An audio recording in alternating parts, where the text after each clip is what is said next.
It's 3 a.m. You wake up. You need water.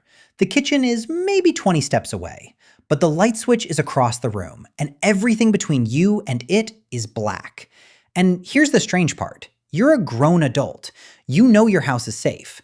The door is locked, nothing is there. And yet, your heart speeds up, your eyes strain. Some ancient part of you is absolutely certain that something is watching from the dark. You tell yourself it's silly. It is not silly. That feeling is one of the oldest, most rational things your brain has ever done. And to understand why you still feel it, we have to go back to a time when being afraid of the dark was the only reason your ancestors survived the night. Here's the thing nobody tells you. For most of human history, we were not the hunters. We were the hunted. We like to imagine our ancestors as fearless, spear-wielding predators, standing at the top of the food chain. But that image is mostly a fantasy. For millions of years, early humans were small, slow, weak-jawed, clawless animals, wandering a landscape absolutely full of things that wanted to eat us. Anthropologists Donna Hart and Robert Sussman wrote an entire book about this. It's called Man the Hunted, and their argument is blunt. Early humans spent far more time running from predators than hunting them, and we have the bones to prove it. In 1924, in South Africa, researchers found the skull of a small child from a species called Australopithecus. It lived roughly 2.5 to 3 million years ago. For decades, nobody understood the strange marks on that skull. Then, scientists took a closer look. Puncture marks in the eye sockets, damage that matched exactly one thing: the talons of a giant eagle. This child, one of our earliest relatives, had been snatched and killed by a bird of prey. That's who we were, not the monster in the dark, the meal. Now, think about when most predators hunt. Lions, leopards, hyenas, and going further back, saber-toothed cats. Almost all of them share one deadly habit. They hunt at night. Their eyes are built for it. A cat's eyes gather many times more light than yours. They have a reflective layer behind the retina that turns near total darkness into a usable image. That's why their eyes glow when light hits them. Now, compare that to you. Human eyes are built for daylight. We see color, detail, distance, all beautifully when the sun is up. But in the dark, we're nearly helpless. Our night vision is genuinely pathetic compared to the animals that hunted us. So picture the situation our ancestors were in. When the sun went down, the world flipped. The creatures that could see switched on, and the creature that couldn't, that was us, went blind. The dark wasn't just uncomfortable. The dark was the exact window of time when you were most likely to die. So evolution did something clever. It didn't give us better night vision. It gave us fear instead. Think about it. There were two kinds of early humans. The first kind heard a rustle in the dark and thought, probably nothing, and walked toward it. The second kind heard the same rustle and felt a jolt of terror and froze, or ran, or climbed. Now, 99 times out of 100, it really was nothing. Just wind, just a branch. And the fearless one looked brave. But on that 100th night, it was a leopard. And the fearless human died. The scared one lived. And the scared one had children. You are descended from the ones who were afraid. Every single one of your ancestors, going back millions of years, was scared enough of the dark to survive it. Scientists have a name for this logic. It's called error management theory. The idea is simple. When a mistake is cheap and the alternative is fatal, evolution will make you overreact every time. Jumping at a shadow costs you nothing. Ignoring a real predator costs you everything. So your brain was built to assume the worst. Better 1,000 false alarms than one missed lion. For a long time, we had almost no defense. And then we found one: fire.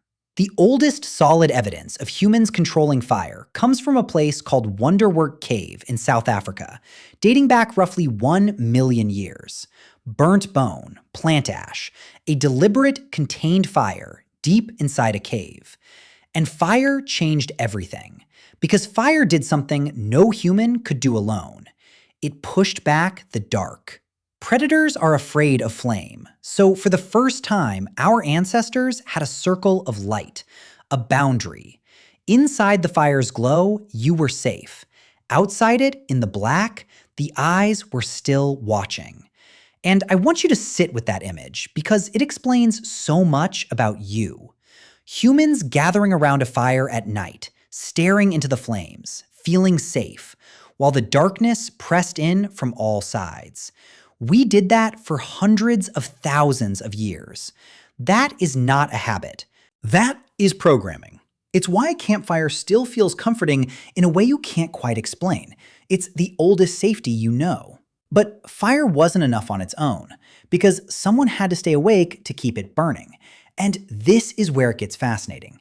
In 2017, a researcher named David Sampson studied a group of Hadza hunter-gatherers in Tanzania, one of the last peoples on Earth still living close to how our ancestors did. He tracked their sleep for 20 days, and he found something incredible. Over more than 200 hours of monitoring, there were only 18 minutes total when every single adult was asleep at the same time. 18 minutes in 20 days. Someone was almost always awake. Not on a schedule, not on purpose. It just happened naturally, because people have different internal clocks. The old woman who wakes at 3 a.m., the young man who can't fall asleep till 2. Scientists call this the sentinel hypothesis.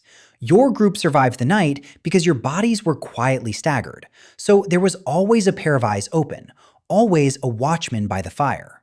And here's the part that should give you chills. That's still happening. That relative of yours who's a light sleeper, the grandparent who's up before dawn, you, wide awake at 3 a.m. for no reason. That's not a malfunction. That might be the night watch, still running, in a world that no longer needs it. So why do you still feel it? Why, in a locked house, in a safe city, with a phone full of light in your pocket, does the dark hallway still make your skin crawl? Because evolution is slow, painfully slow. We became the dominant predator on this planet incredibly recently, and only because of technology. Weapons, walls, electric light. Your fear didn't get the memo. Your brain is still running software written over 2 million years. And that software has one core rule about the dark. Assume something is there. This is why children are afraid of the dark, almost universally, across every culture on Earth, with no one teaching them to be. This is why a scared child runs to their parents' room. In the ancient world, the child who wandered off alone into the night did not come back.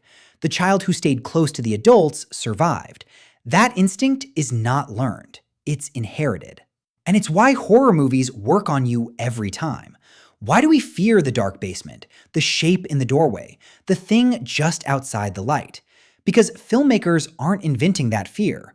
They're just pressing a button that was installed in you a very, very long time ago. And this is the strange place we've landed. You are the descendant of the most successful survivors in the history of life. You inherited a perfect, finely tuned alarm system, one that kept your family alive through millions of years of hungry nights. And now you use it to be scared of your own hallway. The threat is gone. The wiring stayed. So the next time you're standing in the dark at 3 a.m., heart pounding, feeling foolish, I want you to remember something. You're not being childish. You're not being weak. You are feeling the exact same fear that kept a small, slow, clawless animal alive long enough to one day build cities, cure diseases, and light up the entire planet. That fear is a survivor, just like you. The dark hasn't been dangerous for a long time, but some part of you will never fully believe that. And honestly, maybe that's okay. Because that fear is a message carried across 2 million years from every ancestor who made it through the night so that you could be here. If this made you look at that 3 a.m. feeling a little differently, subscribe. Because next time we're asking another question your body already knows the answer to, even if your mind forgot. Until then, keep a light on. Your ancestors would have wanted you to.